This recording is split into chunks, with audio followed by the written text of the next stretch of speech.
Before we go into transients, we will first understand what is meant by a first order circuit, what is meant by a second order circuit. So whenever there is either capacitor or either only inductor, then it is called a first order. So why that is the case?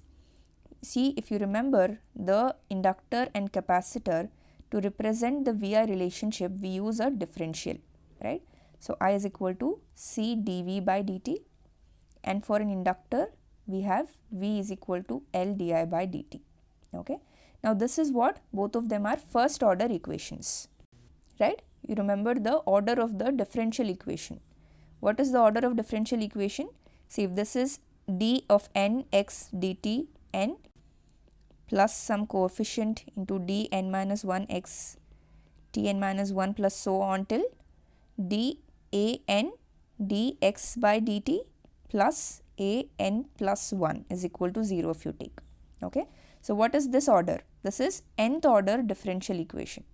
Okay. Now here if you can see, for inductor and capacitor we have only the first order. Okay. Now what if there are two elements? That means both inductor and capacitor are present. Here you will get a second order differential equation.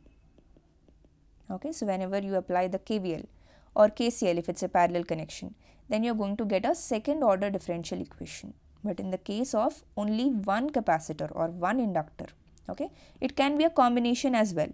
See, if you take this, then you can represent by an equivalent capacitance, and still in that case also you will get a first order differential equation.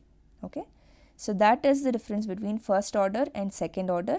And now we are going to start with the first order equations. This is more important. Okay, second order also we will discuss, but we will not go into too much depth.